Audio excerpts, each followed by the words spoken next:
ವೀಕ್ಷಕರೇ, ನಾವಿವತ್ತು ದಾವಣಗೆರೆಯ ವಿಧಾನಸಭಾ ಕ್ಷೇತ್ರದಲ್ಲಿ ನಿಂತಿರುವಂಥದ್ದು. ದಾವಣಗೆರೆಯ ವಿಧಾನಸಭಾ ಕ್ಷೇತ್ರ ದಿನೇ ದಿನೇ ಚುನಾವಣೆಯ ಒಂದು ಕಾವು ಬಹಳನೇ ರಂಗೇರ್ತದೆ. ಏನು ಜಮೀರ್ ಅಹಮದ್ ಅವರು ದಾವಣಗೆರೆಗೆ ಬರ್ತಾರಾ ಬರಲ್ವಾ ಅನ್ನೋಂತಹ ಗೊಂದಲಗಳಿತ್ತು. ಇವತ್ತು ಅದಕ್ಕೆ ಜಮೀರ್ ಅಹಮದ್ ಅವರು ಸ್ವತಃ ಅಂತ್ಯ ಆಡಿರುವಂಥದ್ದು. ಜಮೀರ್ ಅಹಮದ್ ಅವರು ಖುದ್ದಾಗಿ ಇವತ್ತು ದಾವಣಗೆರೆ ಒಂದು ವಿಧಾನಸಭಾ ಕ್ಷೇತ್ರಕ್ಕೆ ಬಂದಿದ್ದಾರೆ. ಹೆಚ್ಚಾಗಿ ಹೇಳಬೇಕು ಅಂತ ಹೇಳಿದ್ರೆ ಎಸ್ ಮಲ್ಲಿಕಾರ್ಜುನ ಅವರ ಮನೆಯಲ್ಲಿ ಕೂಡ ಬಂದಿರುವಂಥದ್ದು. ಈಗಾಗಲೇ ಸಾಕಷ್ಟು ಮಾತುಗಳು ಸಹ ಮನೆ ಒಳಗಡೆ ನಡೀತಾ ಇದ್ದಾವೆ. ಏನೆಲ್ಲ ಮಾತುಗಳು ನಡೀತವೆ ಅನ್ನೋದನ್ನ ಅವರು ಹೊರಬಂದ ನಂತರ ಒಂದು ಪ್ರೆಸ್ ಮೀಟ್ ಮಾಡಿ ಅವರೆಲ್ಲವನ್ನು ಹೇಳ್ತಾರೆ. ಅದಕ್ಕಿಂತ ಮುಂಚೆಯಲ್ಲಿ ಸಾಕಷ್ಟು ಜನ ಜಮೀರ್ ಅಹಮದ್ ಅವರ ಒಂದು ಬೆಂಬಲಿಗರು ಅಂತಲೇ ಹೇಳ್ಬೋದು. ಅವರು ಇಲ್ಲಿ ಜಮಾಯಿಸಿರುವಂಥದ್ದು. ಅವ್ರು ಏನನ್ನ ಹೇಳ್ತಾರೆ ಅನ್ನೋದನ್ನ ಕೇಳ್ತಾ ಹೋಗೋಣ. ಸರ್, ಈಗ ಜಮೀರ್ ಅಹಮದ್ ಅವರು ದಾವಣಗೆರೆ ಒಂದು ಕ್ಷೇತ್ರಕ್ಕೆ ಬರ್ತಾರೆ ಅಥವಾ ಬರಲ್ಲ ಅನ್ನೋದು ಸಾಕಷ್ಟು ಗೊಂದಲಗಳಿದ್ವು. ಸೊ ಆ ಎಲ್ಲ ಗೊಂದಲಗಳಿಗೂ ಇವತ್ತು ಜಮೀರ್ ಅಹಮದ್ ಅವರು ಸ್ವತಃ ದಾವಣಗೆರೆಗೆ ಬಂದು ಒಂದು ತೆರೆಯನ್ನು ಎಳೆದಿದ್ದಾರೆ. ಈ ಒಂದು ವಿಚಾರವಾಗಿ ತಾವೇನು ಹೇಳಕ್ಕೆ ಬಯಸ್ತೀರಾ ಸರ್? ನಮಗೆ ಸ್ಟಾರ್ಟಿಂಗಿಂದಾನೇ ಗೊತ್ತಿತ್ತು ಜಮೀರ್ ಅಹಮದ್ ಸಾಬ್ ಬಂದೇ ಬರ್ತಾರಂತ. ಅವರಿಗೆ ಕೇರಳದಲ್ಲಿ ಸ್ಟಾರ್ ಪ್ರಚಾರಕವಾಗಿ ಮಾಡಿದರು. ವೇಣುಗೋಪಾಲ್ ಅವರ ಆದೇಶ ಮೇಲಿಗೆ ಅವರು ಇಲ್ಲಿ ಬರೋಕ್ಕಾಗಿಲ್ಲ ಅಷ್ಟೇ. ಅವರು ಮುಂಚಿತವಾಗಿ ಹೇಳಿದರು, ನಾನು ಅಲ್ಲಿ ಪ್ರಚಾರ ಮುಗಿಸಿ ಕೇರಳ ಒಳಗೆ ನಾನು 5ನೇ ತಾರೀಕಿಗೆ ಬರ್ತೀನಿ ಅಂತ. ಅವ್ರು ಮುಂಚೆನೇ ಅವರು ನಮಗೆ ಸೂಚನೆ ಕೊಟ್ಟಿದ್ದರು. ಅದೇ ಪ್ರಕಾರ ಅವರು ಕಾಂಗ್ರೆಸ್ ಯಾವಾಗೂ ಬಿಟ್ಟಿಲ್ಲ. ಅವರು ಕಾಂಗ್ರೆಸ್ಸಿಗೆ ಈಗ ಬಂದಿದ್ದಾರೆ. ಸಮರ್ಥಿಗೆ 100% ಲೀಡಿಂಗಿಂದ ಗೆಲ್ಲಿಸ್ತಾರೆ ಅಂತ ನಾವು ಹೇಳೋಕ್ಕೆ ಬಯಸ್ತೀವಿ. ಸರ್, ಇವಾಗ ಬಹಳ ದೊಡ್ಡ ಗೊಂದಲವಾದಂಥ ಪ್ರಶ್ನೆ. ಮುಸ್ಲಿಂ ಸಮುದಾಯಕ್ಕೆ ಟಿಕೆಟನ್ನು ಕೊಡಬೇಕು ಅನ್ನೋ ಒಂದು ಒತ್ತಾಯವನ್ನು ಸಹ ಜಮೀರ್ ಅಹಮದ್ ಅವರು ಮಾಡಿದರು. ಎಲ್ಲ ಒಂದು ಕಡೆ ಜಮೀರ್ ಅಹಮದ್ ಅವರು ಹೇಳಿರೋ ಪ್ರಕಾರ ಮುಸ್ಲಿಂ ಸಮುದಾಯದ ಒಬ್ಬ ನಾಯಕನಿಗೆ ಟಿಕೆಟ್ ಕೊಟ್ಟಿಲ್ಲ ಅನ್ನೋವಂಥ ಮುನಿಸು ಒಂದು ಕಡೆ ಆದರೆ, ಜಮೀರ್ ಅಹಮದ್ ಅವರಿಗೆ ಎಸ್ ಮಲ್ಲಿಕಾರ್ಜುನ ಅವರ ಕುಟುಂಬ ಒಂದು ಅವಮಾನ ಮಾಡಿದೆ ಅನ್ನೋ ಒಂದು ಕಾರಣವನ್ನು ಇಟ್ಕೊಂಡು ಸಾಕಷ್ಟು ಜನ ಒಂದು ಆರೋಪವನ್ನು ಮಾಡಿಕೊಂಡು ವಿರೋಧವನ್ನು ಸಹ ಮಾಡ್ತಾ ಇದ್ರು. ಇದಕ್ಕೇನು ಹೇಳಕ್ಕೆ ಬಯಸ್ತೀರಿ ಸರ್? ಸೊ ಅದು ಆರೋಪ ಅದು ಮಲ್ಲಣ್ಣ ಅವರು ಹೇಳಿದರು. ಅವರು ಸ್ವಲ್ಪ ಏಕವಚನದೊಳಗೆ ಮಾತಾಡಿದ್ರು. ಆದರೆ ಅದ್ರ ಹಿಂದೆನೇ ಒಂದು ರೀಸನ್ ಇದೆ. ಯಾಕಂದರೆ ಅವರು ಸ್ನೇಹಿತರು. ಅವ್ರು ಮೊದಲಿಂದನೂ ಹಾಗೆ ಏಕವಚನದಲ್ಲಿ ಅವರು ಮಾತಾಡ್ತಾರೆ, ಇವ್ರದ್ದು ಮಾತಾಡ್ತಾರೆ. ಇಲ್ಲಿ ಸ್ವಲ್ಪ ಮೀಡಿಯಾದವ್ರು ಏನು ಮಾಡಿದ್ರು ಅಂದರೆ ಅದೇ ಶಾರ್ಟ್ ಕ್ಲಿಪ್ ಕಟ್ ಮಾಡಿ ಅದು ಹೆಪ್ಸಿ ಹೈಲೈಟ್ ಮಾಡಿ ಅದು ಗೊಂದಲ ಕ್ರಿಯೇಟ್ ಮಾಡಿದರು. ಆ್ಯಕ್ಚುಲಿ ಅದು ಗೊಂದಲ ಏನೂ ಇಲ್ಲ. ಅವರೆಲ್ಲ ಸೇರೇ ಇರೋದು, ಅವರೆಲ್ಲ ಸ್ನೇಹಿತರು. ಈಗ ಮಲ್ಲಣ್ಣ ಅವರು ಮೊದಲಿಂದಾನೇ ಅವರು ಆತ್ಮೀಯರು, ಅದಕ್ಕೋಸ್ಕರ ಅವ್ರು ಮಾರಿದ್ರು. ಏನು ಅಸಮಾಧಾನ ಇಲ್ಲ. ಜಮೀರ್ ಅಹಮದ್ ಅವರು ಮೊದಲಿಂದಾನು ಕಾಂಗ್ರೆಸ್ಗೆ ದುಡಿದಿದ್ದವರು. ಈಗ ಅವರು ಸಮರ್ಥಿಗೆ ಗೆಲ್ಲಿಸಿ ಆಮೇಲೆ 28 ಬಂದಾಗ ಅವ್ರು ಮತ್ತೆ ಕೇಳ್ತಾರೆ. ಅವಾಗ ಹೆಂಗೆ ಸೀನ್ ಇರುತ್ತೆ ಅವಾಗ ಆ ಪ್ರಕಾರ ನೋಡಿ ಮುಸ್ಲಿಮರಿಗೆ ಅವಾಗ ಅವಕಾಶ ಮಾಡಿ ಕೊಟ್ಟೆ ಕೊಡ್ತಾರೆ ಅಂತ ಜಮೀರ್ ಅಹಮದ್ ನಮಗೆ ನಂಬಿಕೆ ಇದೆ. ಅದೇ ಮಾತು ಹೇಳಿ ನಾನು ಮುಗಿಸ್ತೀನಿ.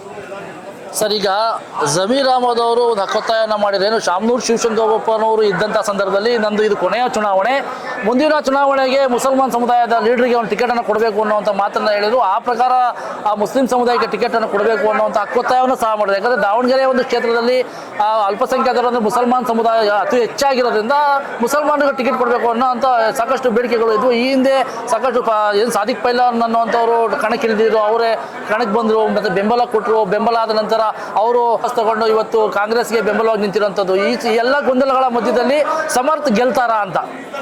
ಸರ್, ಸಮರ್ಥ್ 100% ಗೆಲ್ತಾರೆ. ಯಾಕೆ ಅಂದರೆ ನಮ್ಮ ಜಮೀರ್ ಅಹಮದ್ ಖಾನ್ ಬಂದಿದ್ದಾರಲ್ಲ, ಗೆಲ್ತಾರೆ.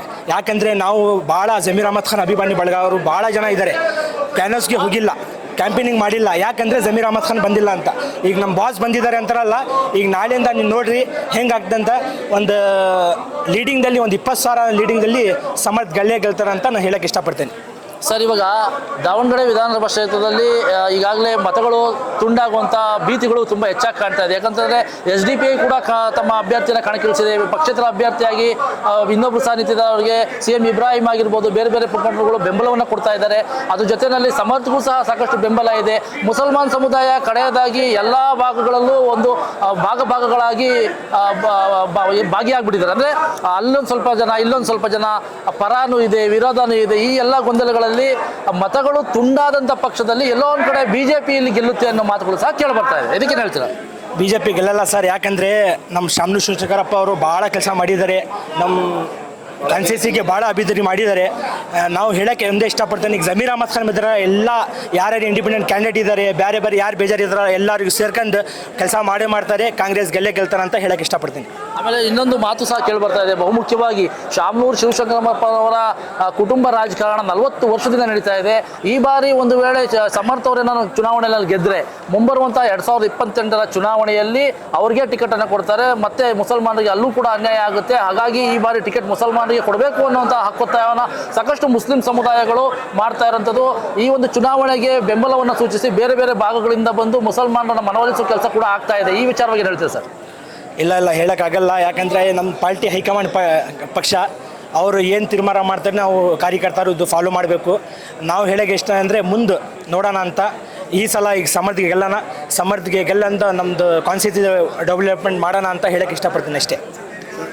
ಸೊ ವೀಕ್ಷಕರೇ, ತಾವಿಷ್ಟೊತ್ತು ನೋಡಿದ್ರೆ ಕಾಂಗ್ರೆಸ್ ಮುಖಂಡರು ಬಹಳ ಒಂದು ಕುತೂಹಲದಿಂದ ಹೇಳ್ತಾ ಇರೋಂಥ ವಿಚಾರ ಏನಪ್ಪ ಅಂತ ಹೇಳಿದ್ರೆ, ಸಮರ್ಥ ಈ ಬಾರಿ ಬಹಳ ಒಂದು ಅಂತರದ ಮತಗಳಿಂದ ಗೆದ್ದೇ ಗೆಲ್ತಾರೆ ಅನ್ನುವಂಥ ಮಾತನ್ನು ಹೇಳಿದ್ರೆ, ಮುಸಲ್ಮಾನರು ಕೂಡ ಇಲ್ಲಿ ದಾವಣಗೆರೆಯಲ್ಲಿ ಒಗ್ಗಟ್ಟಾಗಿದ್ದಾರೆ. ಕೆಲವು ವ್ಯಕ್ತಿಗಳು ಬೀಜ ಬಿತ್ತುವಂಥ ಕೆಲಸವನ್ನು ಮಾಡ್ತಾ ಇದ್ದಾರೆ. ಹಾಗೆ ಮೇಲಾಗಿ BJP ಪಕ್ಷ ಗೆಲ್ಲುತ್ತೆ ಅಂತ ಹೇಳ್ತಿರೋದು ಶತಮೂರ್ಖತನ. ಹಾಗಾಗಿ BJPಗೆ ಇಲ್ಲಿ ಯಾವುದೇ ರೀತಿಯಾದ ಗೆಲ್ಲೋ ಅವಕಾಶ ಇಲ್ಲ. ಇಲ್ಲಿ ಕಾಂಗ್ರೆಸ್ ಪಕ್ಷದ ಅಭ್ಯರ್ಥಿಯಾದಂಥ ಸಮರ್ಥ ಅವರು ಗೆದ್ದೇ ಗೆಲ್ತಾರೆ ಅನ್ನುವಂತಹ ಮಾತುಗಳನ್ನು ಕೂಡ ಆಡ್ತಾ ಇರುವಂಥದ್ದು. ಎದೆಗಾರಿಕೆ ಸುದ್ದಿವಾಹಿನಿಗಾಗಿ ವಸೀಂ, ದಾವಣಗೆರೆ.